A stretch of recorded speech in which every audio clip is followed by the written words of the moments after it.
My daughter laughed at my phone like it was a joke. That day, I laughed with her, quietly, for her sake. But now, I look at that same phone on my kitchen counter and wonder, if she knew what it had recorded, would she still find it funny? It's not even that old. Just one of those classic flip ones, with real buttons and a little green screen. No, it doesn't have apps. No, it doesn't do facial recognition. But it rings when someone calls, and that's more than I can say for some people in this house. I'm Eleanor, 76, retired school librarian, widowed 14 years. I live alone, or rather I did, until Marnie started visiting more often. Not out of love, you understand. Out of obligation, or maybe calculation. "You shouldn't be living alone in that old house, Mom," she'd say. "You need help." Help, in her case, means her and her husband Charles coming around and moving things, throwing out what they call junk, making little jokes about my routines. Marnie used to be warm, at least I think she was. But now she only smiles when there's a purpose behind it. I've grown used to that look she gets, like she's already rearranging the living room in her mind. Not for me. For after me. I don't say much. I've never been the loud one. Even when I caught Charles going through the drawer where I keep my financial papers. "Just looking for the keys," he said. I didn't make a scene. But I started keeping copies elsewhere, just in case. The house isn't fancy. Brick, one story, built in 1961. But it's paid for, and every window knows my face. My husband Henry died in the back bedroom, in that narrow hospital bed we borrowed. Cancer, fast and mean. He left me the house and his old tools and that gentleness that still lives in the walls. I never remarried. What would be the point? I had my books, my porch swing, and enough savings to stay afloat. Until Marnie started circling like a hawk with a clipboard. She says it's about safety. What if you fall, Mom? What if you can't reach the phone? I told her, that's why I keep it clipped to my apron when I cook. She rolled her eyes. That dinosaur? Come on, you're the only one left on Earth who still uses that thing. That was 2 weeks ago. She'd come over with Charles and the boys, my grandsons, though they barely look up from their screens long enough to recognize me. She walked into the kitchen, pointed at my phone charging on the windowsill, and just laughed. God, Mom, I mean seriously, is this a museum piece? She held it up like it was a dirty sock. I smiled. It works. Barely. Charles chimed in, walking past me to open the fridge without asking. You should get something modern. That thing probably still runs on coal. I laughed a little, just to keep the peace. Marnie had brought me a box. A shiny white box with a brand new smartphone inside. Early Mother's Day gift, she said. We already set it up for you. It's got everything you need. I'll help you transfer your contacts. I thanked her. Polite, grateful on the surface. But I never threw the old phone out. It's still here, still charges, still flips open with that satisfying snap. And apparently, I didn't even know this at the time, it still records, not on purpose. I don't know how it happened. Maybe I pressed the wrong button when I set it down. Maybe it was an accident. Or maybe it was grace, reaching out through circuits and silence to give me one last truth before I lost everything.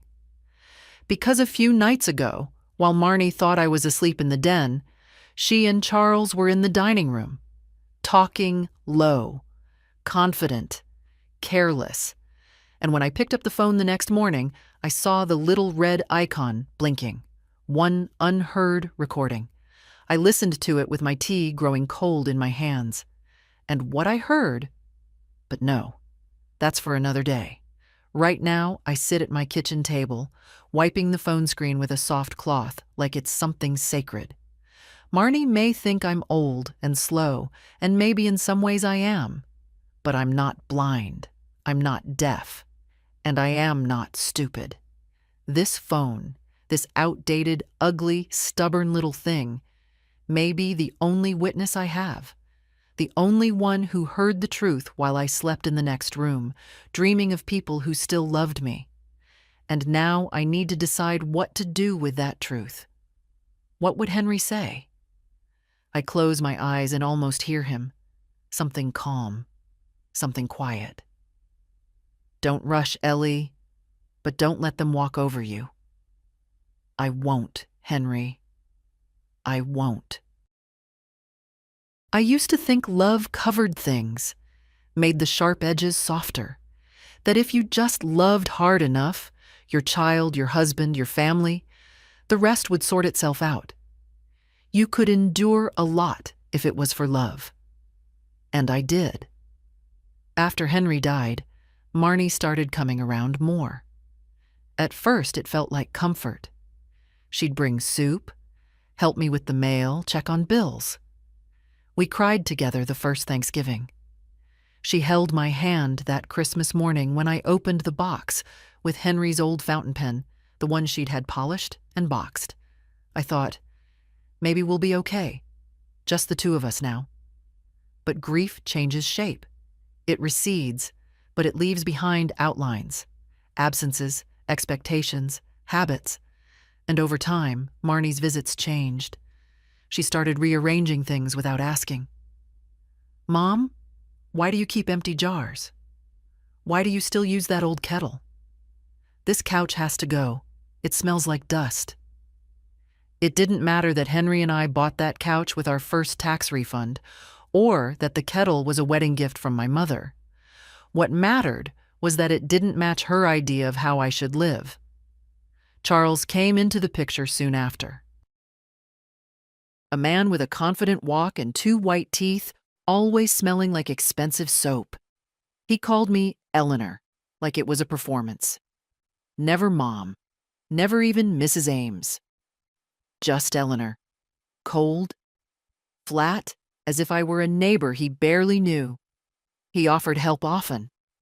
Let me take a look at those gutters, or I'll manage that leak for you. But the help always came with a cost. He'd make jokes about my lack of insulation, talk loudly on the phone in my kitchen about how these old houses just eat up resources. Then, once, I found a flyer for a local assisted living place on my hallway table. No note. Just placed there like a suggestion, wrapped in silence. That was the first time I wondered. I tried not to overthink it. I told myself it was concern, that they were just preparing for the future, that maybe I was reading too much into their glances, the way Charles talked about streamlining family assets, or how Marnie would sigh every time I refused to sign a blank form. But then came the day of the frost. 2 winters ago. My pipes froze in the early morning. I didn't panic. I knew what to do. I'd handled worse in my time. But when I called Marnie, just to let her know I might be a little late to Sunday brunch, her voice turned sharp. "Oh, for God's sake, Mom," she snapped. "Maybe it's time to stop pretending you can do all this alone." I remember sitting there, holding the phone, staring at the back fence covered in ice. The tone of her voice wasn't worry. It was frustration, annoyance, like I'd become a burden she couldn't shake off. After that, things shifted. They started showing up more often, always with suggestions, always with smiles. Wouldn't it be better to live somewhere with a nurse on site? It's not about taking anything from you, Mom. It's about planning. For your safety. I nodded. I agreed. I played the role. But inside, something tightened. That was the year Charles asked if I had a power of attorney set up. said it would just make things easier in case of emergencies. I told him I'd think about it. And then I made an appointment with my old lawyer from Henry's day, Mr. Darrow. He was half retired and wore hearing aids now, but his mind was sharp as a tack. He told me exactly what I needed to hear. Don't sign anything you haven't read, and don't hand power to people who treat you like a placeholder. I left his office with a copy of my deed, my will, and the folder labeled Estate Documents, E. Ames, tucked tightly in my bag. I didn't tell Marnie. I didn't tell anyone. Because something deep inside me, a slow, quiet voice I hadn't listened to in years, was starting to wake up. A voice that said, "Watch, listen, and wait." So I did. And now here I am, watching that same pattern unfold in the way they talk about my body, my mind, my habits. "She forgets things sometimes," Marnie said once to Charles, thinking I wasn't in the room. "She repeats herself." I remember that because it's the same thing I used to say about my own mother when I was too impatient to let her tell a story for the third time. I don't blame Marnie for aging me in her mind. I blame her for doing it with intent. There's a difference between concern and convenience. And I've come to realize that my decline, real or imagined, is starting to look useful to them. It makes certain things easier to justify, like accessing my accounts to help with bills, like suggesting I leave the house to them in advance, just to save taxes, like buying me a phone I didn't ask for, one that syncs with their accounts, their cloud, their control. But what they didn't expect was that I'd keep the old one, or that it would, by some strange miracle, catch a moment not meant for me. A moment where Marnie, my own daughter, laughed and whispered to her husband, "She'll never see it coming." She's right, not because I'm too slow, but because I've spent my whole life loving her. Because until now, I never imagined I'd need to protect myself from my own child. But that's exactly what I'm going to do. I didn't tell them I'd kept the phone. That would have ruined everything too soon.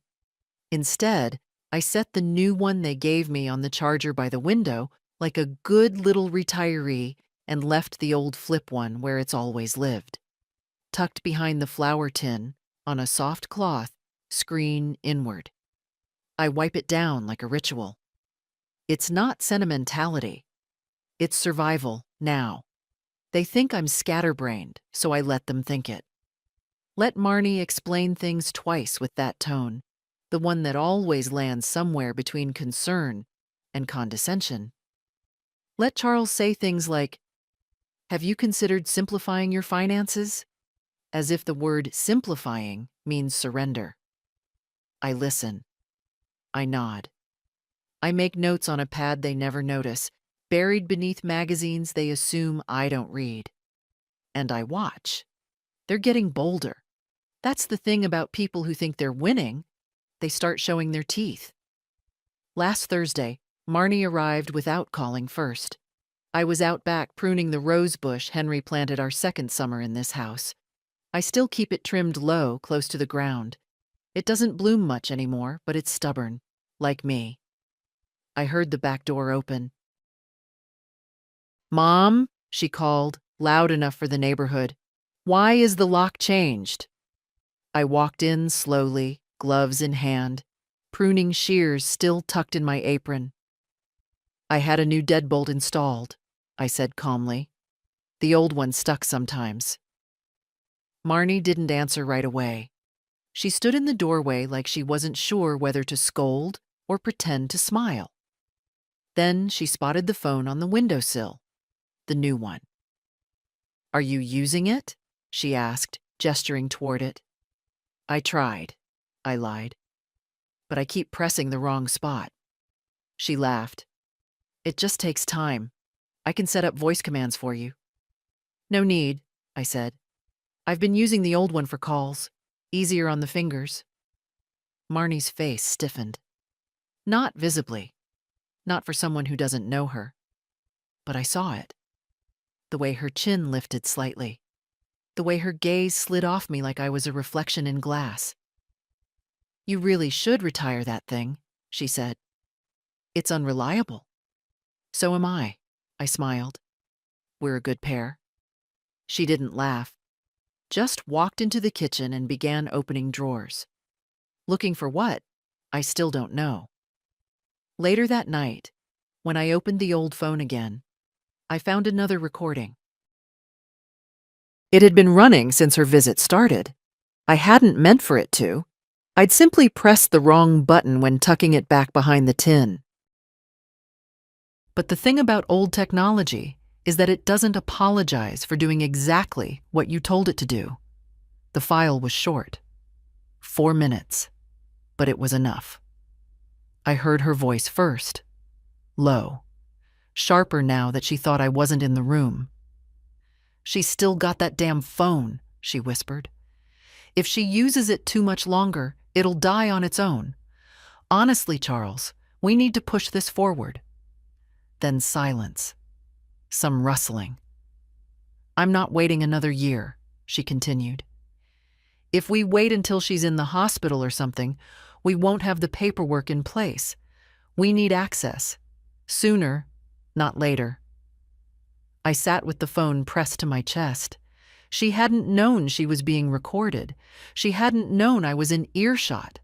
She'd simply spoken the way people do when no one's listening. And now I had proof. The thing about betrayal is that it doesn't come all at once.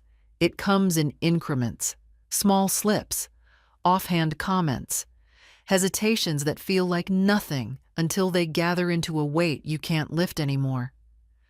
I didn't cry. I boiled water. I poured it over Earl Grey leaves. I added honey. Then I sat on the porch and watched the light leave the sky. The world didn't end. That's the strange part. But something inside me shifted. Not loudly, not in a blaze, just quietly, like a door swinging shut after standing open too long. That night, I opened a folder I hadn't touched in 3 years. "Estate documents," it read, in Henry's handwriting. Sharp and small, with little hooks on the ends of letters. Inside were copies of the deed, the will we'd written together in '09, bank statements, a notarized letter giving me sole authority over all assets. I reviewed every page. Then I picked up the phone, the new one this time, and made an appointment. Mr. Darrow's office hadn't changed much, still smelled faintly of lemon polish and paper. The secretary offered me tea. I said no.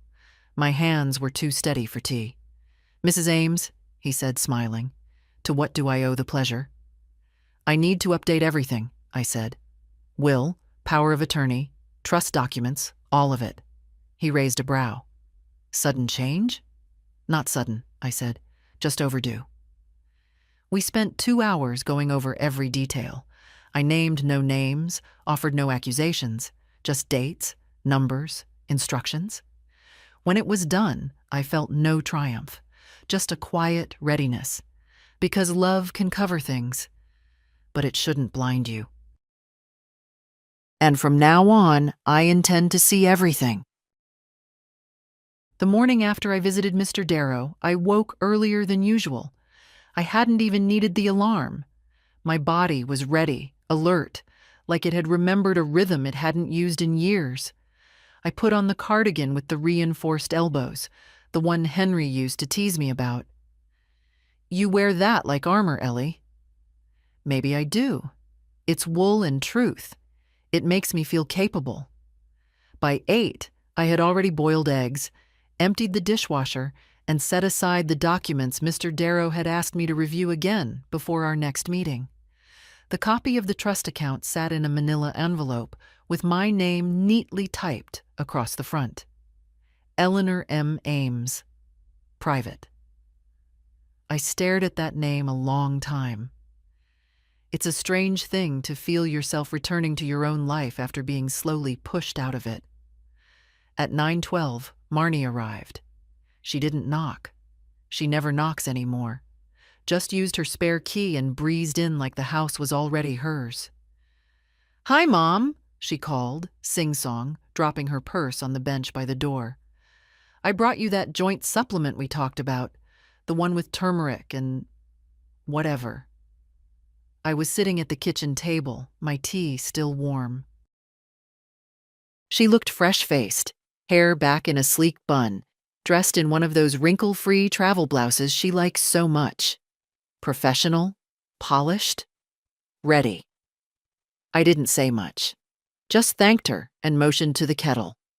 She didn't want tea.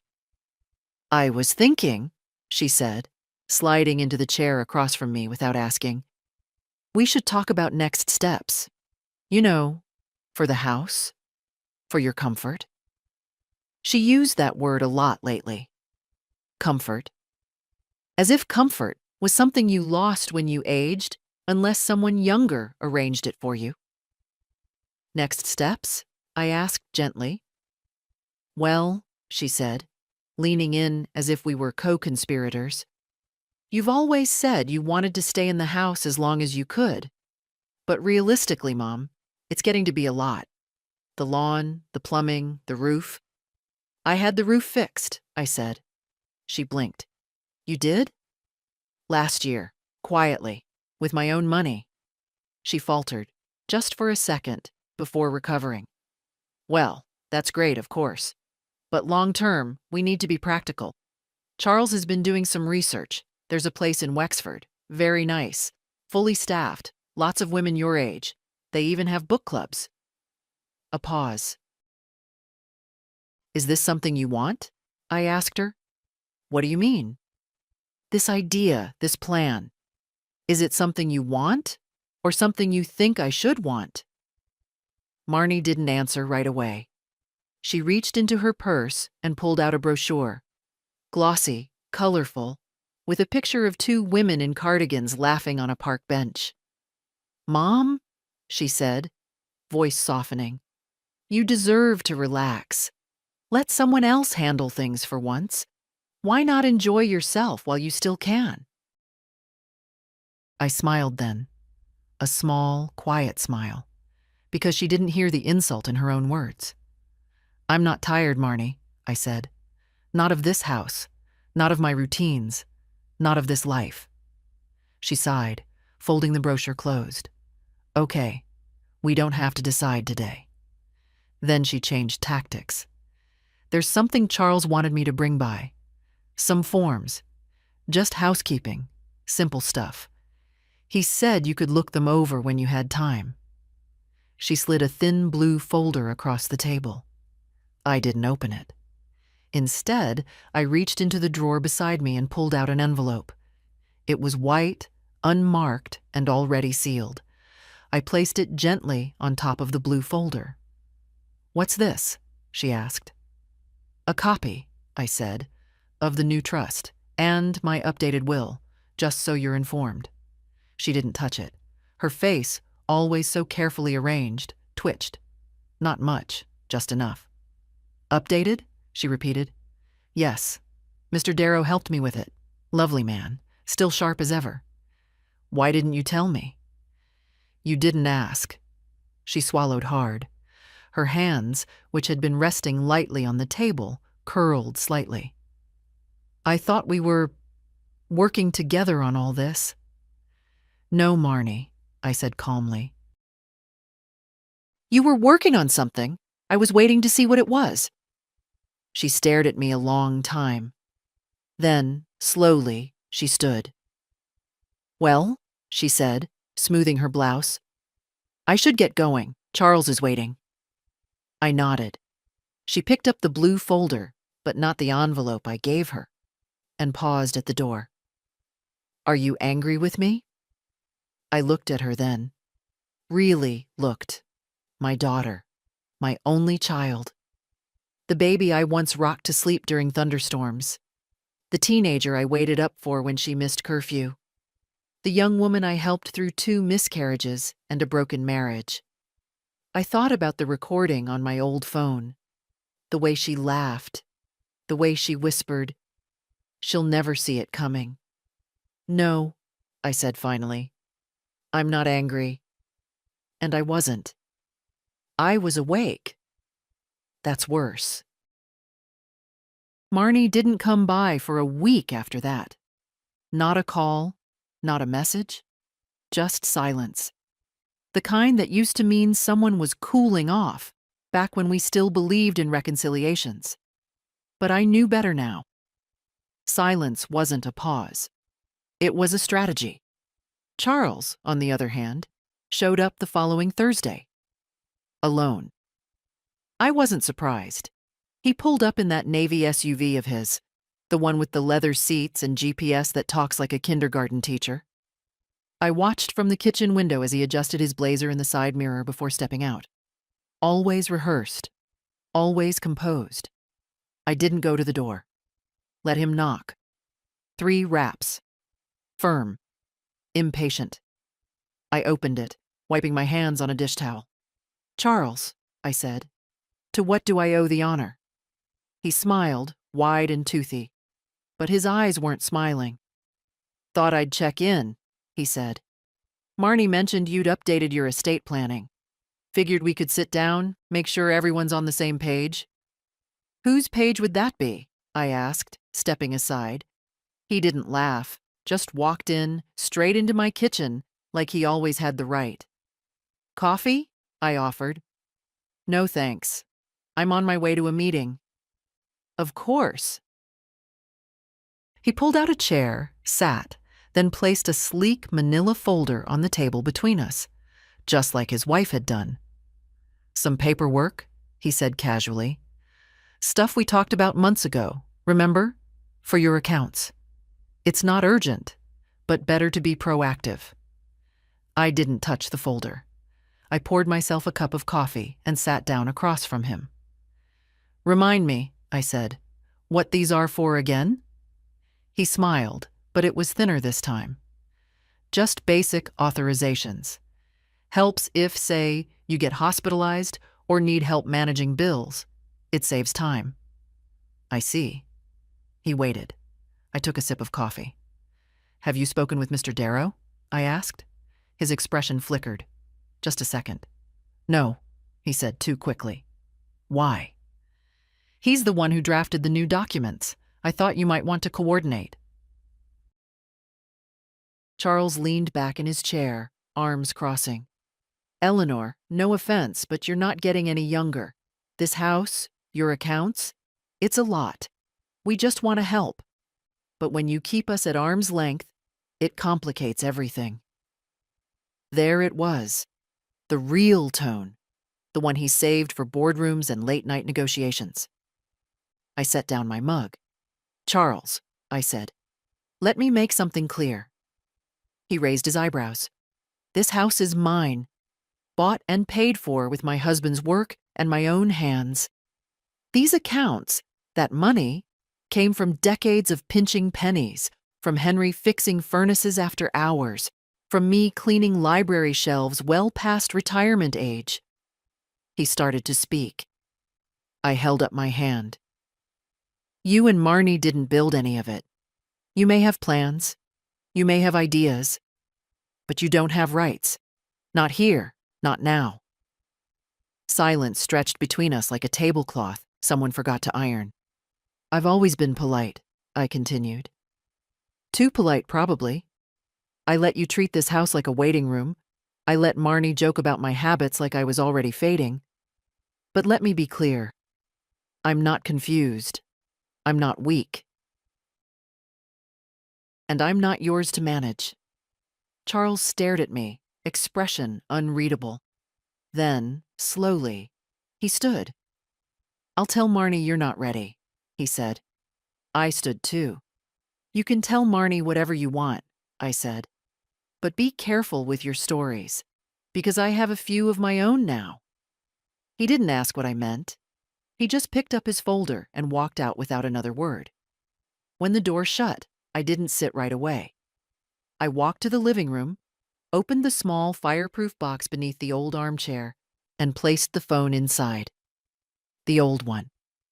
with the recordings. I locked the box.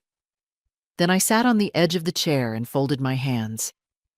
There comes a point in a woman's life, especially one who's spent most of it being accommodating, where she realizes that silence only protects those who benefit from it.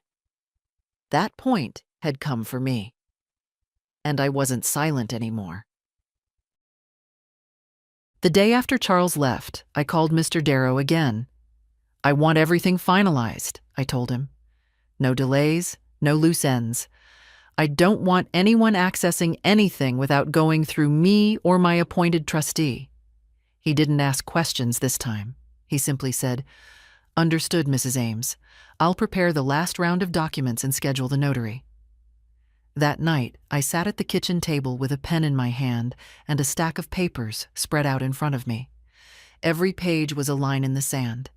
The trust, the revised will, the revocation of the old power of attorney Marnie had slipped in front of me 4 years ago. The one I'd never signed, though she still liked to pretend otherwise. Everything was in order now.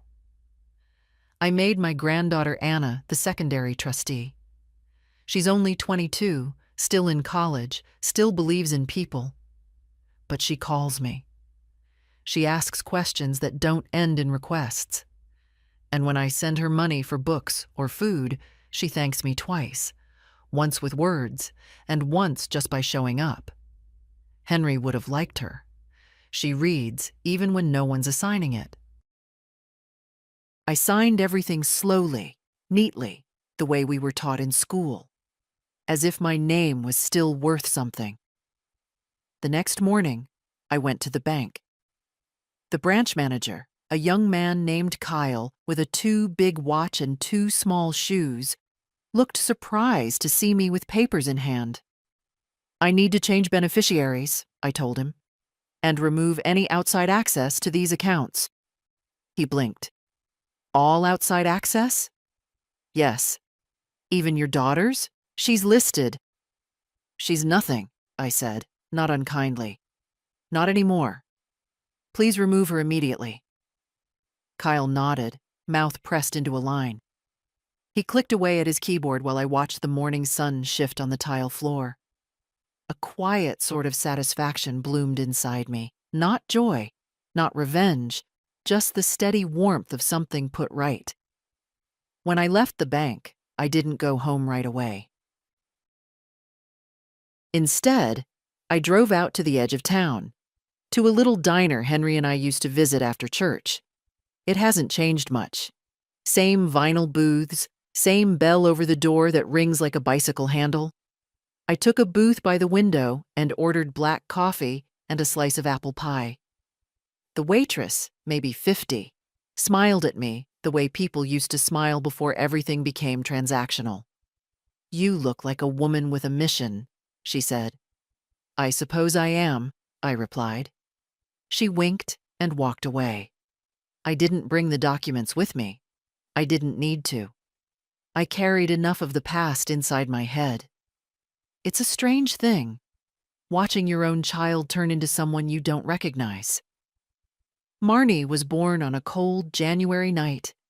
I labored through a storm to bring her into the world. I remember holding her, thinking her fingers were too small to ever hold anything heavy. But they hold plenty now. Judgment, distance, entitlement. She learned early that charm gets you further than kindness. And Charles? He only ever wanted control. He married a woman with aging parents and saw opportunity. Maybe Marnie saw it too. I gave them so many chances. I invited them to holidays, birthdays, quiet weekends with tea and board games. And every time, I was met with disinterest or performance. They never stayed long. They never called unless something was needed. Love doesn't vanish all at once. It unravels. A pulled thread here, a snapped stitch there. But eventually, the whole thing falls apart. And what's left is a choice. Mourn the fabric or pick up the needle. I chose the needle. Back home, I placed copies of the new paperwork in 3 different folders. One for Mr. Darrow, one for the bank, and one for the fireproof box. I made a fourth set for Anna, sealed it with a note. This is not a gift. It's a safeguard. Use it only if necessary. And never forget who you are, even if others do. I signed it with my full name. Not Grandma. Not Mom. Just me. That evening, I sat on the porch with a blanket over my legs and watched the neighbor's dog bark at a squirrel on the fence.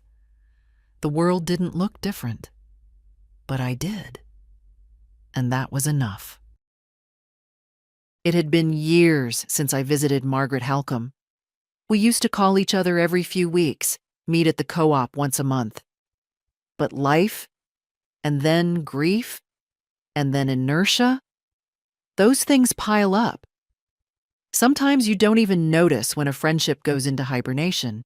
You just wake up one morning and realize it's been 7 years since you last hugged someone who knew you before your hair turned white. But Margaret was the only person I could think to tell. Not about everything. Not yet. But enough. Enough to hear my own voice out loud saying what I'd been holding in. I called her on a Sunday. "Margaret, it's Eleanor." "Lord in heaven," she said, not even trying to hide the shock in her voice. "Are you alive or a ghost?" "Alive, I think. Some days." "Well, don't waste another word. Are you coming to see me, or should I dig out the Buick and come get you myself?" I smiled into the receiver.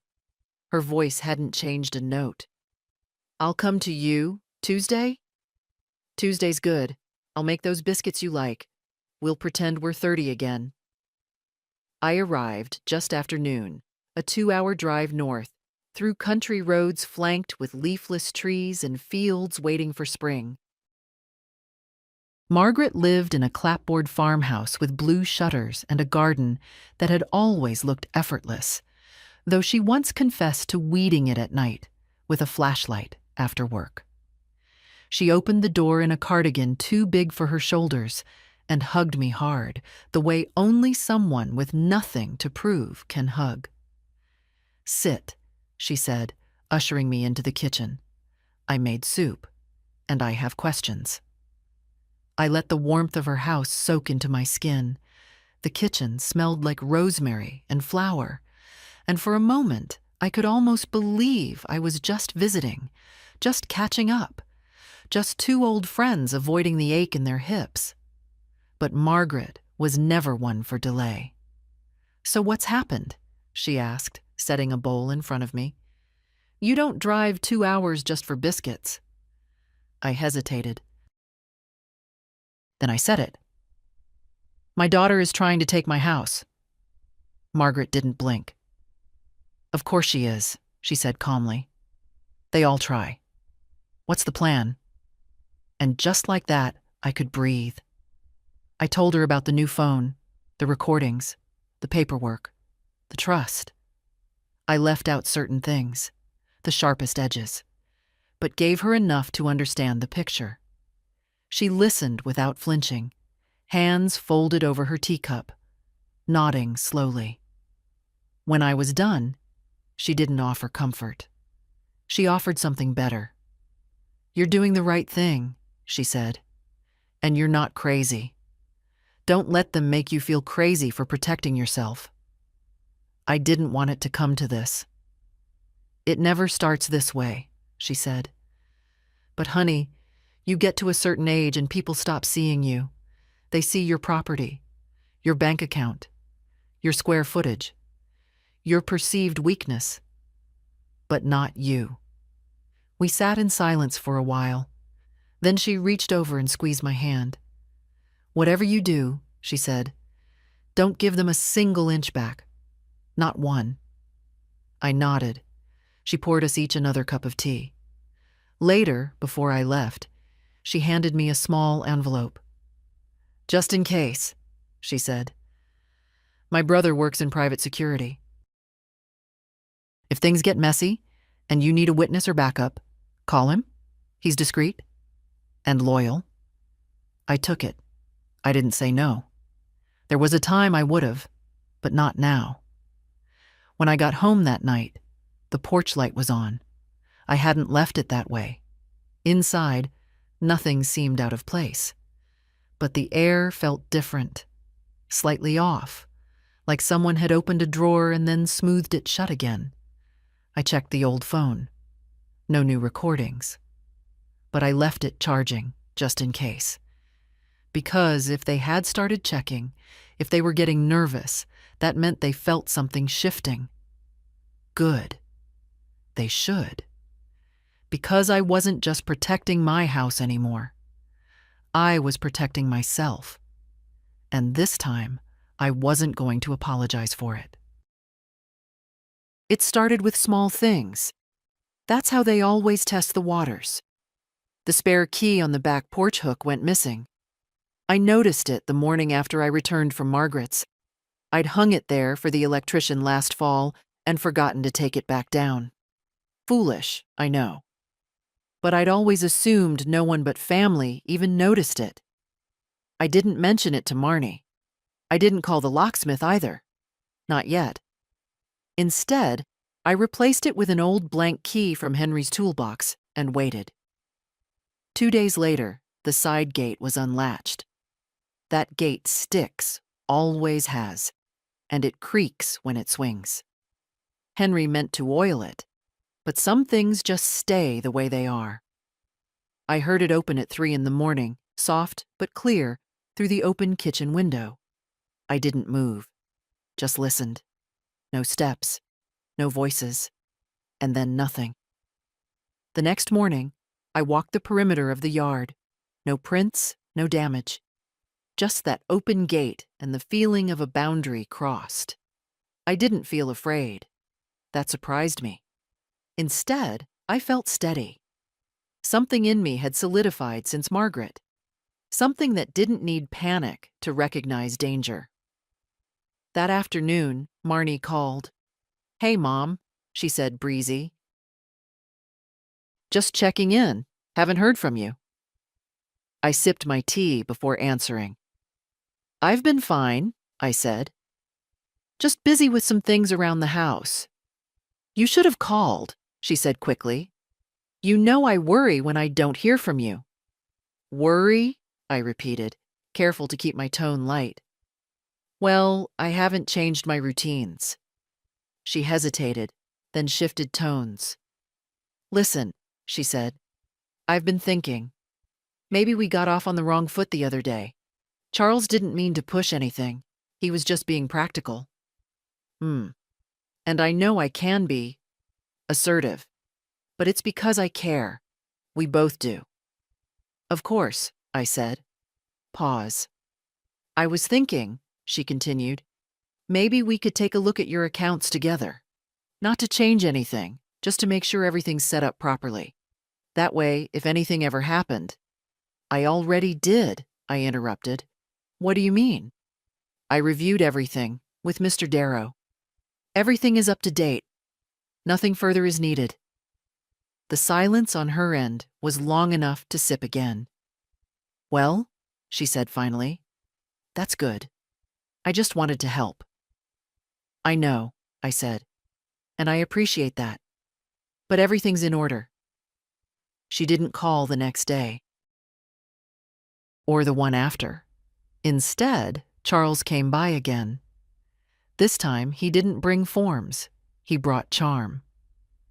"Hey there, Eleanor," he said, stepping onto the porch like he hadn't stormed off just a week earlier. "I was in the neighborhood. Thought I'd see how you're doing." "I'm fine," I said. "I was just about to start lunch."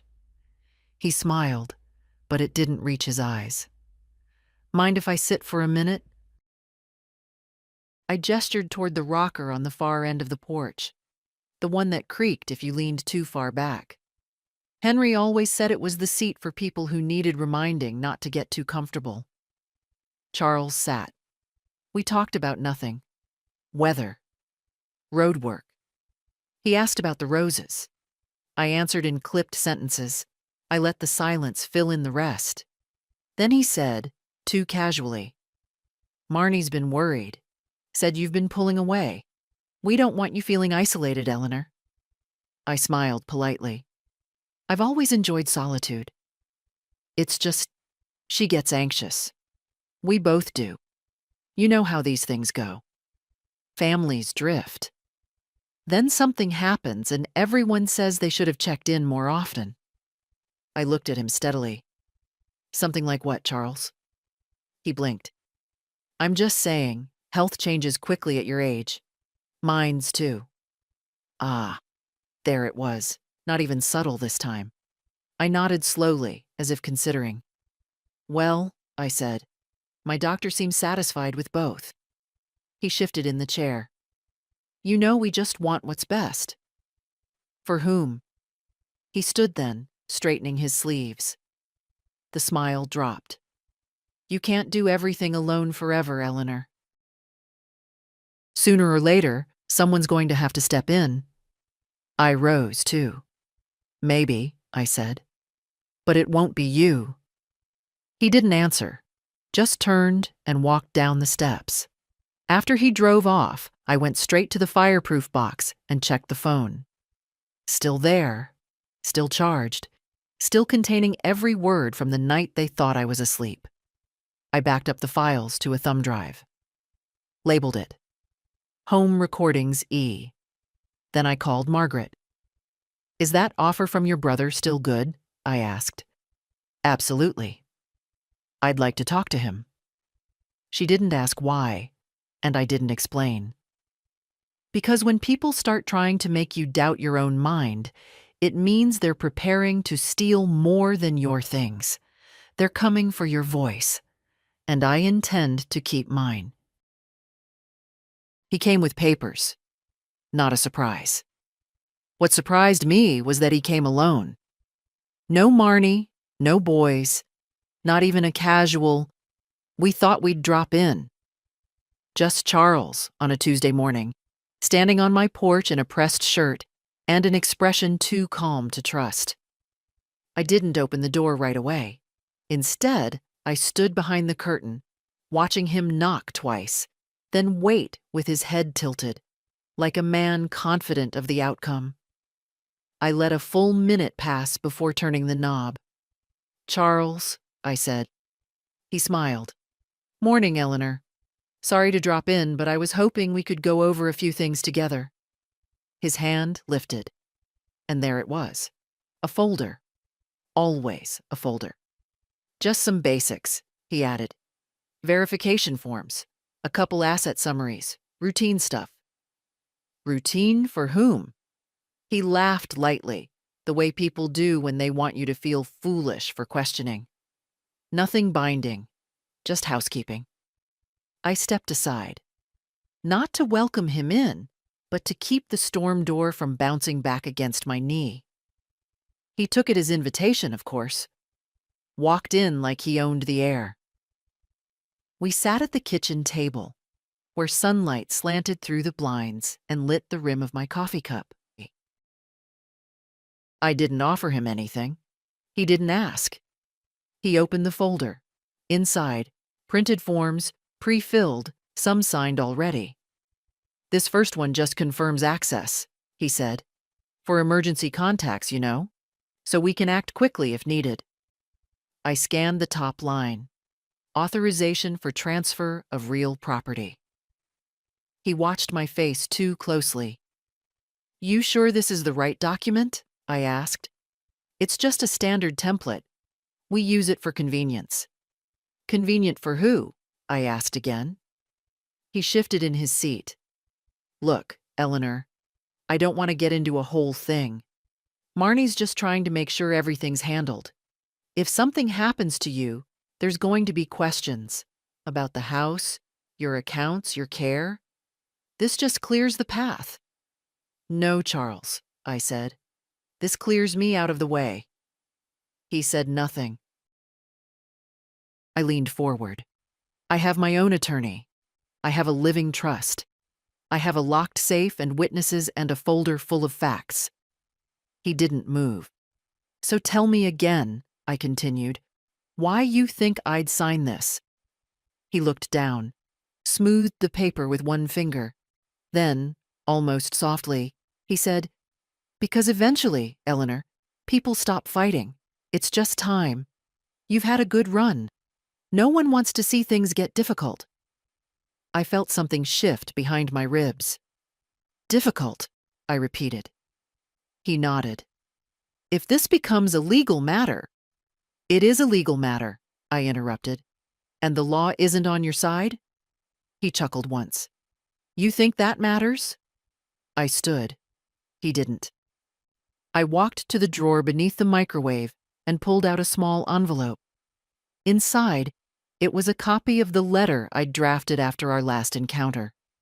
The one addressed to my attorney and CC'd to Margaret's brother, outlining everything that had happened, including the visits, the pressure, the attempted manipulation. I placed it on the table between us. "This is what gets opened if you try anything else," I said. Charles didn't touch it, just stared at me like I'd become a different woman while he wasn't looking. "I always knew you were sharp," he said quietly. "But I didn't expect spite." "That's because you mistook silence for softness," I said. "You thought my quiet meant agreement. It never did." He closed the folder. "I'll talk to Marnie." "You do that." "And Eleanor?" I raised my eyebrows. "You're making this harder than it has to be." "No," I said. "I'm making it as hard as it should be." He left without another word. When I locked the door behind him, my hands weren't shaking. Instead, I felt calm. The kind that settles over you when you finally say out loud what you've known for months. I may be old, but I am not theirs. The next move was hers. It came 2 days later, like clockwork. A knock on the door just after sunset, when the sky was bruised with orange and the sparrows had gone quiet. I opened it slowly, knowing who I'd find before I even touched the handle. Marnie stood there, holding a covered dish. Lasagna. That was her tell. She only cooked for me when she needed something softened. "Hey, Mom," she said, too brightly. "Thought you might like something warm tonight." I looked at the dish, then at her. "I'm not sick," I said. "I didn't say you were." "You usually wait until I fall before you bring a casserole." She exhaled through her nose, a smile flickering and dying all in the same second. "Can I come in?" I stepped back, without answering. She walked past me like she owned the place, set the lasagna down on the counter, peeled back the foil. "I used the good ricotta," she said. "The one you always liked." I watched her work, the way she busied her hands, kept her back half turned. It was her oldest trick. Do something practical, and maybe the truth would feel less intrusive. She turned, finally, and leaned against the counter. "We need to talk," she said. "I figured." She paused. "I know Charles came by. He told me how it went." "Did he mention the part where I told him to stop?" She pressed her lips together. "Mom, we're not trying to hurt you." "No," I said. "You're just trying to erase me in advance." Her face flushed. "That's not fair." "Isn't it?" She stepped forward. "You've always been independent. I admire that. But this paranoia, the lawyers, the paperwork, it's extreme." I looked at her. "My independence never bothered you before, until it got in the way." She faltered. "Things are complicated," she said. "Charles is under a lot of pressure. The boys have school. We're just trying to plan, that's all." I said nothing. She shifted. "And I don't know what you think you heard that night, but we weren't planning anything sinister." I tilted my head. "You know exactly what I heard." Her eyes flashed. "You were eavesdropping?" "No. My phone recorded you." The words dropped like stones. She blinked. "What?" "You mocked me for keeping it," I said. "But that phone heard every word, every plan, every lie." Her jaw tightened. "You can't just—" You're twisting things. Am I? I walked to the drawer and pulled out the printed transcript. Just the first page. I laid it on the table between us. She stared at it, then at me, and for a moment, I saw something flicker behind her eyes. Not regret, not shame, just calculation. How long have you been planning this? She asked, voice cold. Since the first time you spoke about me like I wasn't in the room. She nodded slowly. So what now? You want an apology? No, I said. I want you to stop pretending you're protecting me. And I want you to understand that I'm not yours to manage. Marnie looked at me like she was trying to see someone she hadn't really looked at in years. Then she picked up the paper, folded it in half, tucked it into her purse without asking. You think this makes you safe? She asked. I think it makes me clear. She turned toward the door, and just before she stepped outside, she looked back and said, You don't know what you've started. I met her eyes. No, I said. You don't. The door closed behind her. The lasagna sat untouched on the counter. I let it cool. Then I scraped it into the trash. Because comfort isn't worth accepting from someone who wants to bury you beneath it. The next week passed in silence. No calls, no knocks, no emails from Charles pretending to be helpful. Not even a spam message on the new phone they gave me. The one I now kept turned off in the drawer with my expired coupons and a flashlight that barely worked. At first, the quiet felt like a gift. But by day 4, I recognized it for what it was. A pause, not a retreat. I'd spent enough years in a house full of books to know the pattern of strategy. You don't strike back in anger. You wait. You study. You reshape your approach until it looks like something else entirely. That's when the letter arrived. Not handwritten, not warm. Just a standard envelope. Typed label, no return address. I knew it was from them the second I pulled it from the mailbox. The kind of mail that doesn't breathe. Inside, a printed copy of a medical power of attorney form. Blank. Unsigned. But pre-marked where to initial. Along with a sticky note. For your peace of mind. Love, M. Love, my foot. I laid it on the kitchen table and stared at it while the kettle boiled. I didn't need a doctor's letter to know what this was. It was the next front. Control through care. Disguised as concern. Disguised as kindness. Disguised as legal logistics. It's always disguised when it comes from people who want access. I burned the note over the sink. That night, I opened the fireproof box again. Not to listen, just to see it. That phone, still holding the truth like a lantern inside it. I kept thinking about that moment in the dining room. Her voice lowered, that laugh she'd let slip. The way she'd said, she'll never see it coming. She said it like I wasn't a person, like I was a delay. I don't know when my daughter stopped seeing me.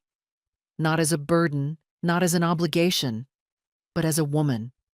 A whole woman. With thoughts, with memory, with a spine. Maybe it was gradual. Maybe I helped her do it by always stepping aside, by saying thank you too often, by laughing off things that should have broken something between us. That's what women of my generation were taught. Keep the peace. Keep your mouth shut. Be gracious. But all that grace left room, and they took it. I called Margaret the next morning. How fast can your brother come by? I asked. Today, if you want. I want. He arrived just after lunch.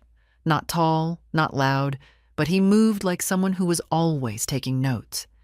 Introduced himself as Neil. Carried no briefcase, wore no tie. We sat in the sunroom. I told him everything.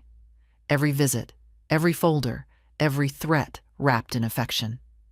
He nodded, asked quiet questions. Then he laid out options.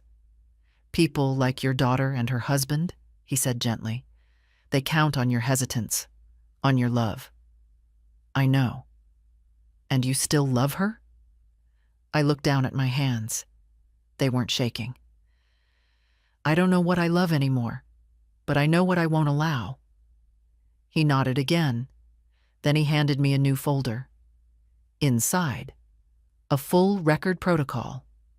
2-step locks for financial changes. Home security system recommendations.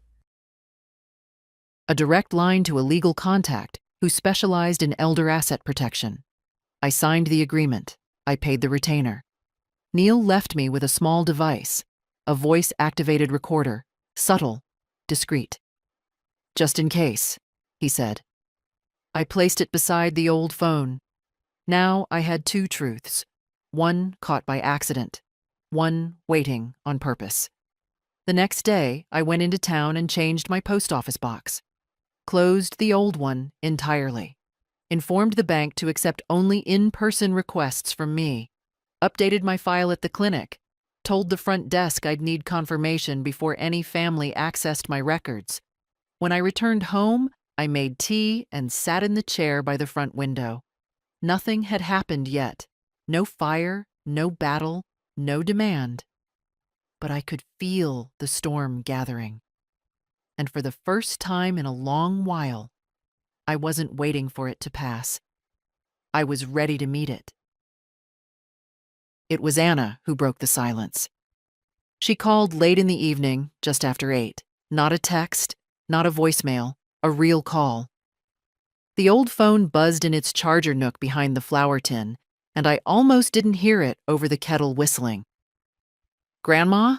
she said when I answered, voice tight, hesitant. "Yes, love. I'm here." There was a pause. Then, "Is it true?"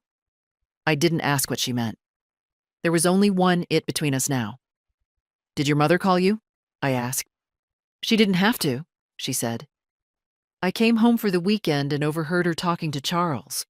She said you were getting paranoid, that you'd hired a lawyer, that you were locking them out of everything." I sat down slowly, the old wood of the kitchen chair creaking under my weight. My tea went cold beside me. "Did she sound worried?" "No," Anna said. "She sounded irritated, like you'd made things inconvenient." I closed my eyes for a moment. "She also said you recorded something from a dinner a while ago. She didn't know the details, but Charles kept asking if there were copies." "There are," I said softly. "And you're one of them." Another pause. Then her voice dropped, filled with something I hadn't heard in it before. Not since she was a child and afraid of the dark. "Grandma, what did they do?" And I told her. Not every detail, not every folder or document or late-night whisper, but the shape of it, the pressure, the manipulation, the long, quiet erosion of trust, the way they'd started speaking about me as if I were a hurdle, not a human. I told her about the recordings, the visit from Charles, the cold dish of lasagna her mother left like an apology she never intended to mean. Anna didn't interrupt once. When I finished, she said only, "I'm so sorry." "You don't have to apologize for them." "No," she said, "but I need you to know I see you, and I believe you." Something in me ached at that. Because it had been so long since someone said those words. I asked where she was. "In my old room," she said. "I came to pick up a book. I'm staying with a friend this weekend. But I needed to hear your voice." "Are you safe?" "Yes." "Then that's enough for tonight." She promised to come by soon. Not for documents, not for discussion, just for tea. I stayed at the table after we hung up, letting the quiet settle around me. She knew now. That mattered. The next morning, I received a formal email from a legal address I didn't recognize, a name at the bottom I'd never seen. The subject line, intent to discuss family estate. No warmth, no pretense. They'd made it official. I forwarded it to Mr. Darrow, attached the file from Neil's firm. Then I walked outside and clipped the last of the dry rose branches from the bush Henry planted all those years ago. The thorns were still sharp. That made me smile. Inside, I called the clinic, asked to speak with Dr. Wilkins directly. When she came on the line, I told her plainly, "If anyone contacts you claiming I'm unwell, mentally or otherwise, I need you to call me first. Do not release records. Do not comply. I've listed you in my documents as my primary physician, and I trust your judgment." There was a pause, and then her voice. Kind, clear, no nonsense. "I understand, Mrs. Ames. You don't have to explain. I'll make the note myself." I thanked her, and for the rest of that day, I did nothing. No forms, no calls, no files. Just swept the porch, made soup, and listened to the sound of my own life. Quiet? Yes, but mine. Because when someone tries to erase you while you're still alive, the most powerful thing you can do is insist on your presence. And I was here, fully, unshakably, still here. The letter came by courier this time. Hand-delivered, no envelope. Just a man in a blazer and clipboard at my door asking me to sign for it. I did. I smiled. I closed the door quietly behind him. I already knew what it would say. Inside was a formal notification. Marnie and Charles were initiating a petition for conservatorship. Their claim was simple and familiar. Declining mental capacity. Inability to manage daily affairs. Financial confusion. The language was clinical, but the meaning wasn't. She's no longer fit to govern herself. We should be in charge. I sat at the kitchen table, the document in my lap, the edges trembling just slightly in my hands. I didn't feel surprised. I didn't feel afraid. I felt insulted. They had taken everything I'd done, the precision, the legal clarity, the safeguards, and decided none of it mattered if they told the right story loud enough. They weren't trying to prove I was incapable. They were hoping I'd be too exhausted to argue. I called Mr. Darrow first. He picked up on the second ring. "Tell me," he said, before I even spoke. "How bad is it?" I read the first paragraph aloud. When I finished, he sighed. "We've got what we need." Their petition will fall apart under scrutiny. The trust stands. Your directives are airtight. But Eleanor, they're escalating. That tells me they're desperate. "I know," I said. "And I'm ready." I hung up and went to the back room.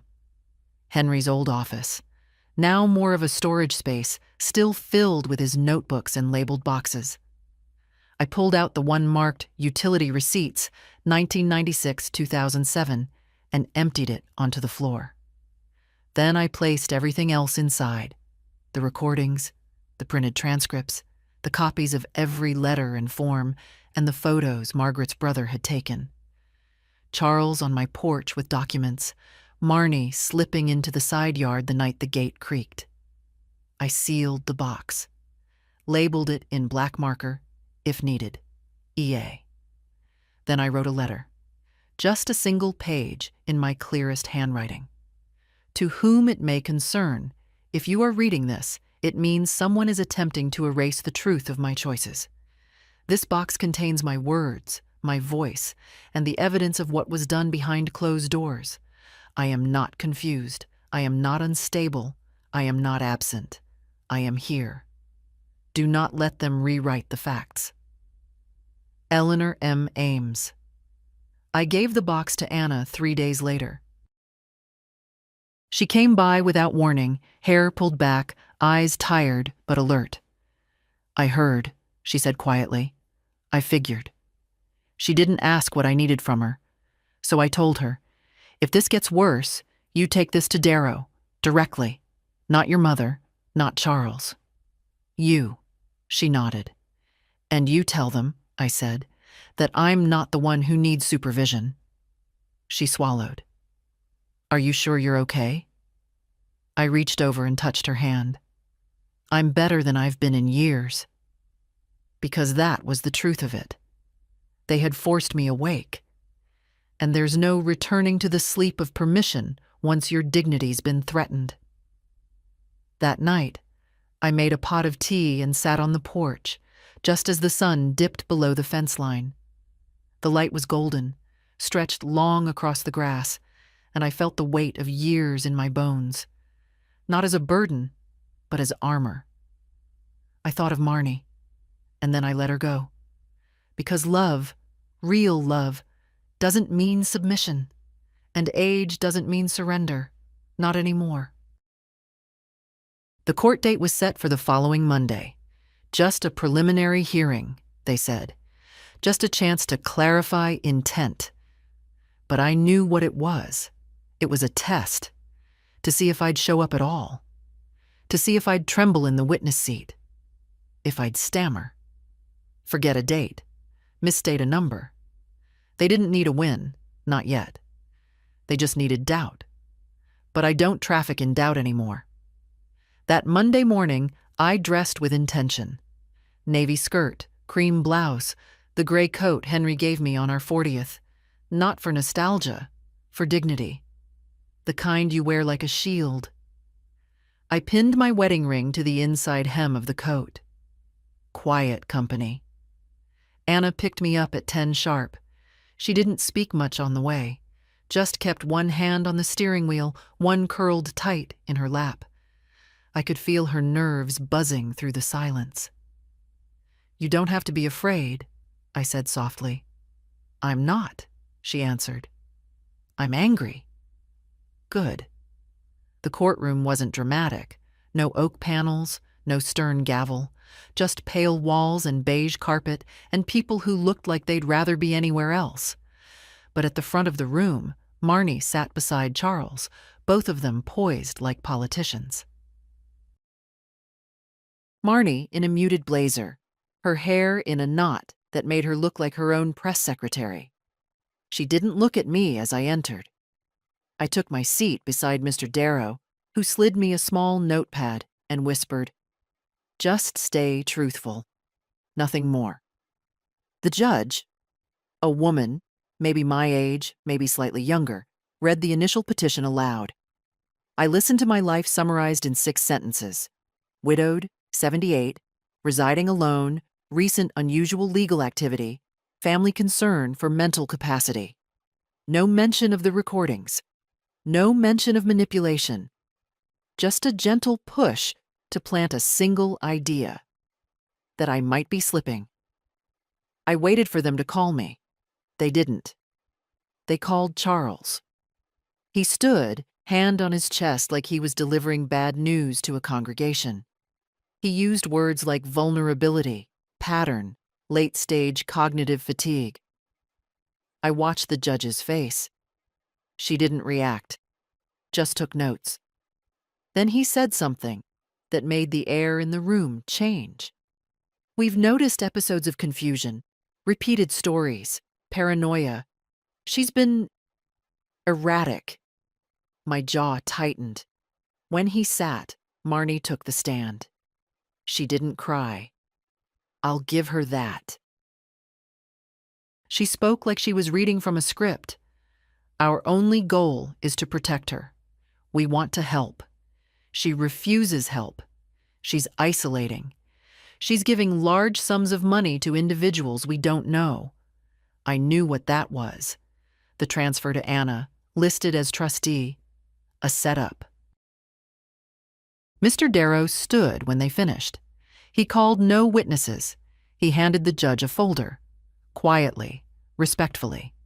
This, he said, contains notarized statements, financial records, updated legal directives, audio documentation, and proof of ongoing capacity assessments performed voluntarily by Mrs. Ames over the last 3 months.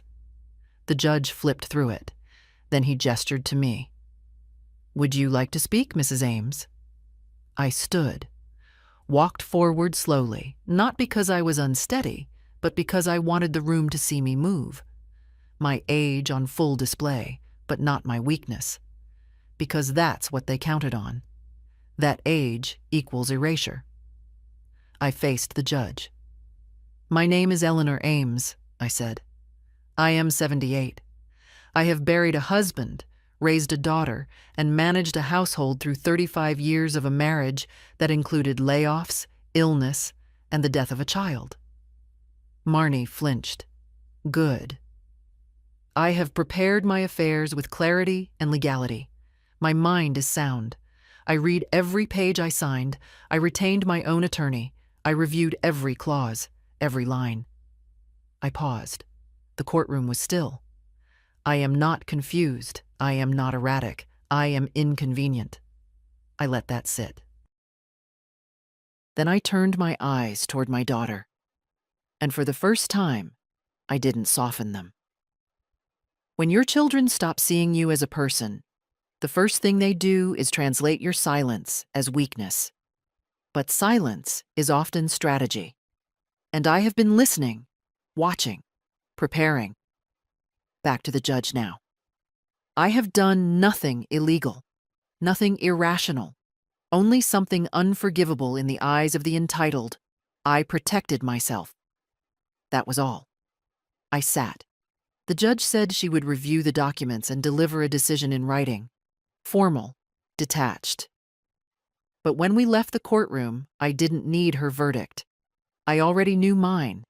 I had shown up, not to beg, not to plead, to confirm that I still stood and that they couldn't move me. The decision arrived 3 days later, a plain envelope hand-delivered again, but this time by someone from Mr. Darrow's office, a woman in her 40s with no clipboard, no hesitation. She smiled, handed me the envelope, and said, "You've got people on your side, Mrs. Ames. Just so you know." I waited until she drove off. Then I went inside, sat at the kitchen table with my tea, and opened the envelope with a butter knife. Inside, 2 sheets of thick white paper. The letterhead clean. The ruling simple. Petition for temporary conservatorship. Denied. Petitioner's concerns unsupported by evidence. Respondent demonstrates ongoing legal and financial competence. No further action recommended. I read it twice. Then once more, slowly, to feel each word settle. No victory dance. No fist in the air. Just stillness. That was all I needed. I placed the letter beside the recorder and the old phone. The truth had held.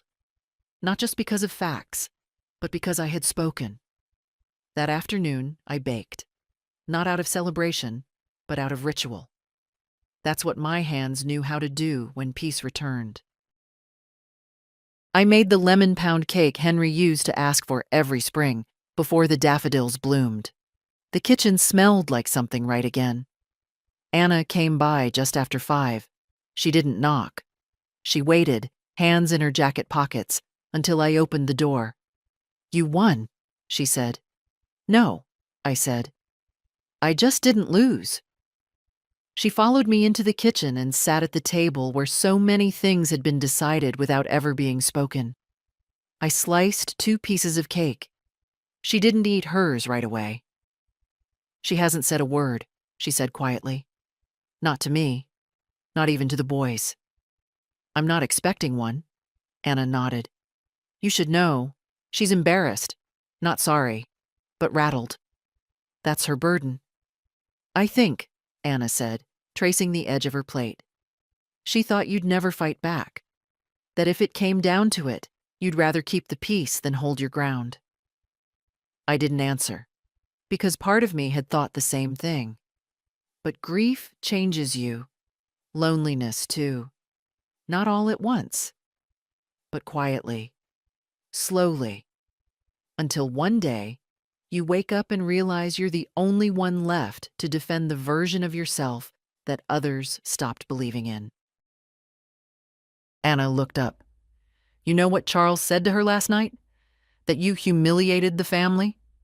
I smiled. I didn't humiliate anyone.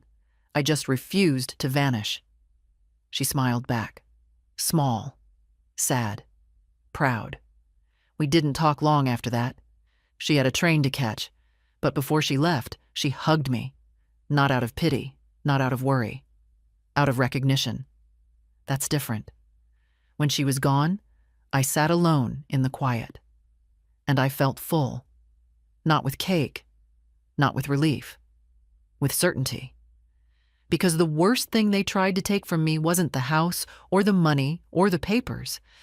It was the right to tell my story before someone else did. And now that I've told it, plainly, fully, and without apology, I want to leave you with something. If you're reading this, if someone passed it along or you found it late one night when the world felt heavier than usual, I want you to hear this part as clearly as I mean it. You are not fragile because you are older. You are not invisible because they've stopped looking.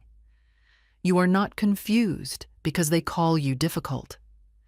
You are not replaceable just because they're tired of waiting.